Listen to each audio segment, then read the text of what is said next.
Alors en fait, j'ai connu la violence dans le cadre de mon couple. C'était à la maison, c'était au départ des disputes, des colères. Souvent des colères complètement disproportionnées par rapport à la situation. Ça pouvait être des désaccords qui se terminaient en dispute, ça pouvait être des sujets qui le dérangeaient et je sais pas, débordé par les émotions, ça finissait en dispute, en cris, en je m'en vais. Après il y a eu, ça a commencé avec aussi des insultes. Voilà, des insultes. Si je me maquillais et que je sortais entre copines, les insultes c'était t'as l'air d'une pute, qu'est-ce que tu vas, tu vas tirer que les poivreaux et les, des choses blessantes. Voilà. Je répondais jamais sur le ton de la colère, je me défendais, mais surtout j'étais saisie parce que je comprenais pas. C'était tellement déconnecté de mes intentions à moi que des fois je savais pas trop quoi répondre, quoi. Hein, et j'arrivais pas forcément à me défendre. Et puis comme c'était répété, à un moment donné, on n'a plus envie de faire cas. Et moi, je ne concevais pas qu'on touche à mes libertés. Donc même si je subissais ça, qui est déjà une atteinte à la liberté, je voulais pas qu'on porte atteinte à ma liberté. J'allais continuer à me mettre du rouge à lèvres, j'allais continuer à sortir avec mes copines, j'estimais que je faisais de tort à personne en fait. Donc j'ai pas été dans son sens. Ce qui me dérangeait plus, c'est quand c'était les disputes et les cris devant les enfants. Voilà. Les enfants ne comprenaient pas ce qui se passait. Famille recomposée, donc moi de mon côté, mes enfants n'avaient jamais connu de dispute avec leur papa. Il n'y avait jamais de cris. Et quand j'étais pas d'accord avec leur papa, on discutait jamais devant les enfants. Et puis c'était toujours calme. Donc là, moi c'est ce qui me dérangeait le plus. C'était pas moi, j'estimais que j'arrivais à me défendre, mais je voulais pas que mes filles soient témoins de ça, parce qu'en plus c'était pas du tout mes valeurs. Et je leur disais toujours que le plus important était de se faire respecter. Et que une phrase, un mot de travers, c'est déjà un mot de trop. Il n'y a pas eu de violence physique, même si moi ça m'agressait, hein, les cris et les disputes, ça m'agressait. Ça, c'est que tu dis que toi tu estimais que tu arrivais à outrepasser cette violence-là, mais en fait, est-ce qu'on a besoin d'outrepasser cette violence? Non, on ne doit pas l'accepter. On ne doit pas l'accepter, mais c'est quelque chose d'insidieux. Moi, n'ayant jamais été confrontée, ça s'est installé très très lentement. Après, je me suis dit, c'est un trait de son caractère. Est-ce que je peux désamorcer les colères? Est-ce que y a pas une autre façon de discuter? Voilà, moi j'ai un côté sauveur qui faisait que j'essayais de comprendre et pourquoi, et son histoire personnelle, familiale, son enfance, et des deuxièmes chances, et des troisièmes chances, et des quatrièmes chances. Et du coup, ça s'installe un peu de manière insidieuse. Et puis j'en parlais autour de moi, mais je disais pas tout. Ça passait souvent pour des disputes vis-à-vis de l'extérieur. On me disait oui, mais il te frappe pas quand même. Non. Voilà, c'est des disputes, quoi. Voilà. Donc c'était plutôt le signe que le couple allait pas. C'était pas des signes de violence. Mais moi, avec le recul maintenant, et puis d'ailleurs jusqu'au jour où je suis partie, parce que j'ai réalisé qu'en fait c'était des violences et que ça se calmerait jamais. Et que j'avais peur de l'escalade. Je sais pas, j'aurais jamais la réponse si ça serait allé jusqu'au cou, mais c'était une violence qui faisait mal de toute façon. Parce que après, au travers de tout ça, il y avait aussi l'isolement. On reçoit de moins en moins de personnes à la maison. Moi, c'était compliqué de sortir. J'avais des stratagèmes pour sortir. Je savais que quand lui, ses enfants étaient là, il était complètement dédié à ses enfants. Donc moi, je sortais. Je savais que il me retiendrait pas à la maison et qu'il viendrait pas voir où j'étais si je sortais. Parce qu'il y avait des fois où il essayait quand même de voir où j'allais. Donc là, j'étais tranquille ces soirs-là. Et donc je me rends compte avec le recul, je me suis habituée à ça et j'ai mis en place des stratégies pour me protéger. Mais en fait, la seule chose à faire, c'est de partir, quoi. C'est de l'énergie inutile. C'est de l'énergie inutile, ouais. De l'énergie inutile pour se protéger, pour se blinder, pour dissimuler aux autres. C'est un peu de honte et de culpabilité aussi. Parce que c'est pas... Moi, j'avais honte de me laisser traiter comme ça, en fait. Même si j'avais l'impression que ça m'atteignait pas ce qu'il disait. Mais je pense qu'au final, quand même, ça m'a affaiblie. Et même chez le psychologue, je pense je disais pas tout. On essayait de trouver comment restaurer du dialogue dans le couple. Mais en fait, non, c'était pas le sujet. Le sujet, c'était que c'était inacceptable et que je pense que moi, à un moment donné, j'ai voulu sauver ma peau, sortir mes enfants de là, et qu'après, il n'y avait plus assez d'amour pour surmonter ça ensemble en disant, peut-être que lui, il faut qu'il aille mieux et je vais l'aider à aller mieux. Non, c'était plus possible. Voilà. C'était qu'à un moment donné, il faut penser à soi. Il faut penser à soi et vraiment, vraiment, moi, le déclic, ça a été une dispute où mes filles ont eu peur. Il s'est rien passé, mais mes filles ont eu peur. Elles se sont imaginées un scénario vraiment, vraiment terrible. Ce soir-là, on a dormi ensemble dans le lit et j'ai pris la décision de partir. J'ai dit, je sais que je vais partir. Et j'ai dû partir peut-être 15 jours après pour que ça s'arrête et puis qu'il n'y avait pas d'issue. Et c'est intolérable, quoi. Aucun être humain ne peut se laisser traiter par un autre être humain comme ça, quoi. Puis au final, tes filles étaient aussi des victimes collatérales. Oui, des victimes collatérales, des témoins, une espèce de règle de l'omerta tacite, c'est-à-dire qu'elles n'en parlaient à personne. Elles auraient pu en parler à l'extérieur, mais c'est resté vraiment dans le cercle privé. Elles n'ont alerté personne, quoi. Voilà. Et quand je suis partie, elles m'ont dit on est contente, voilà, d'être sortie de ça. Parce que vraiment les cris. Après c'est pesant, hein. Après on a peur que ça arrive à n'importe quel moment. Il y a une espèce de chape de plomb et implicitement on se dit il va y avoir une escalade et effectivement c'est pas aller jusqu'au cou. Mais ça aurait peut-être pu, je sais pas. Mais en tout cas, c'était la peur. Moi, c'était la peur. C'était que ça dérape et que ça aille plus loin. Même si, encore une fois, faut pas attendre la gifle pour partir. Hein. Non, faut partir dès que c'est intolérable. Hein. Voilà, dès que c'est irrespectueux, que c'est une atteinte à la dignité et qu'on le reçoit violemment. Il y a pas de... C'est tolérance zéro, quoi, en fait. Et une autre violence que tu as subie aussi, c'est celle de tes proches, cette situation. Oui, c'est une autre violence. Mais c'est une autre violence. C'est-à-dire que moi, je lançais un peu les alertes, mais peut-être pas suffisamment pour les alerter, justement. Et donc, je m'arrêtais très, très vite dans mon récit. Et il n'y a personne qui m'a dit « Non, mais c'est pas possible, quoi. » Voilà, personne m'a dit ça. Donc, j'ai pas eu l'occasion de vraiment tout raconter. Et du coup, j'ai pas envoyé le bon signal, quoi.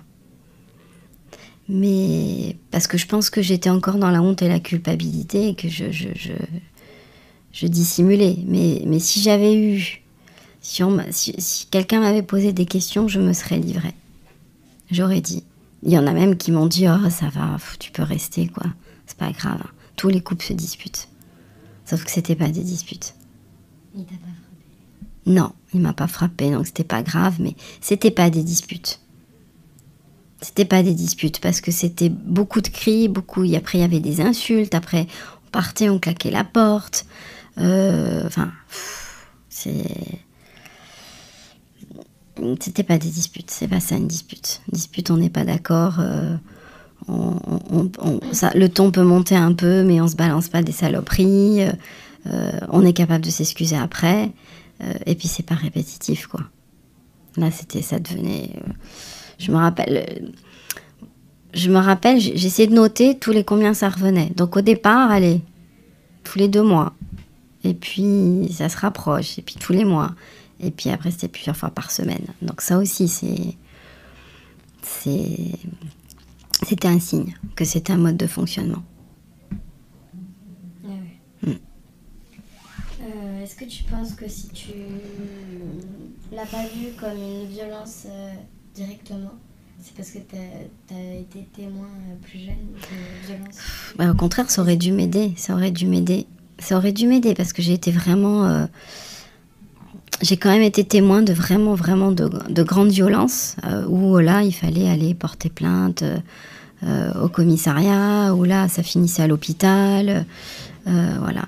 Où moi j'étais menacée parce qu'il fallait pas que je répète ce que j'avais vu, voilà. Ça aurait dû m'aider.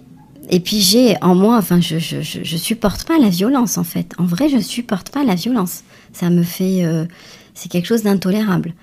Et je sais pas pourquoi là, quand j'y étais confrontée, j'ai mis du temps à mettre ce mot de violence dessus, parce que c'est allé crescendo, parce qu'au début c'était pas souvent.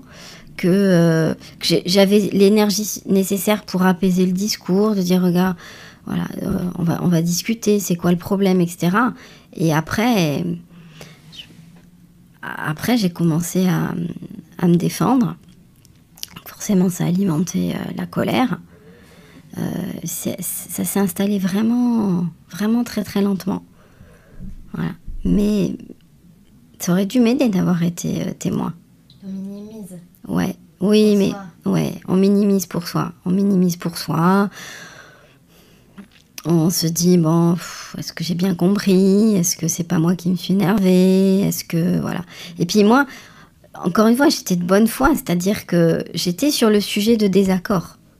Donc oui, tu n'es pas d'accord de ça. J'essayais de discuter, de trouver mes arguments, mais en fait, je faisais abstraction de la forme. Mais non, mais en fait pas du tout. Enfin, la forme est aussi importante que le fond. On règle pas les désaccords en criant et en s'insultant. Voilà. Et puis après les sujets, c'était toujours les mêmes. Hein. Voilà. Au départ, c'était peut-être des désaccords où on aurait pu effectivement discuter et essayer de tomber d'accord ou échanger des idées. Mais après, c'était toujours les mêmes. C'était dès que je voulais prendre du temps pour moi, dès que... Voilà. C'était vraiment une atteinte à la liberté, quoi. Non, je pense que je me disais pas il y a pire. C'est qu'à un moment donné, j'ai été fragilisée par tout ça. Parce qu'à un moment donné, ça entame l'estime de soi et la confiance en soi. Donc je pense que c'est aussi ça j'ai eu un manque de discernement par rapport à ça aussi. Et moi, ce qui m'a fait réagir vraiment, c'est vraiment, c'est pas ça que je veux je veux pas que mes filles soient témoins de ça parce que c'est intolérable. Et si je leur montre ça, peut-être que plus tard, elles vont l'accepter, quoi. Et ça, c'était pas possible. Ça, vraiment, c'est ce qui m'a fait réagir et mettre le mot de violence dessus, quoi. C'est de la violence, à partir du moment où ça me fait mal, où ça atteint ma liberté, ma dignité. Ouais, c'est de la violence. Ok. Est-ce que tu veux nous parler des violences où tu as été témoin Ouais. jeune? Ouais, j'ai été témoin. Pas dans ta famille. Oui, ça a toujours été dans la famille. Finalement, mon histoire m'a fait me rappeler un peu tout ce qui s'était passé dans ma famille et je sais pas s'il y en a eu beaucoup dans ma famille ou si c'est parce qu'il existe beaucoup de violence, voilà. Mais bon, c'était il y a 50 ans, enfin 45 ans. Donc la parole était encore moins libre que maintenant. Donc ça restait vraiment dans le cercle familial. Mais moi, j'ai été témoin de violences, de menaces, de coups, de gens qui allaient à l'hôpital, de plaintes, de condamnations, de mesures d'éloignement. Donc j'ai vu tout ça. J'ai vu tout ça et c'était toujours des violences d'hommes envers les femmes. Ah, j'ai pas vu. Je sais que l'inverse existe, mais moi, j'en ai pas été témoin. Et c'était relativement proche. Hein. Et j'ai vu des femmes rester, malgré tout. Voilà, j'ai vu... Donc de la violence physique? La violence physique et verbale. Enfin, il y a rarement l'un sans l'autre. Hein. J'ai jamais vu... en tout cas, la physique, il y a toujours la violence verbale. Et la colère. Et, voilà. Et quand on dit violence, c'est vraiment... Oui, c'est de la violence, quoi. Hein. C'est-à-dire quelqu'un qui, après... quand il commet des actes violents, il y a un moment donné, il n'y a plus de limite, quoi. Je sais pas, enfin, il faut séparer, il faut une intervention, quelque chose pour que ça s'arrête, quoi.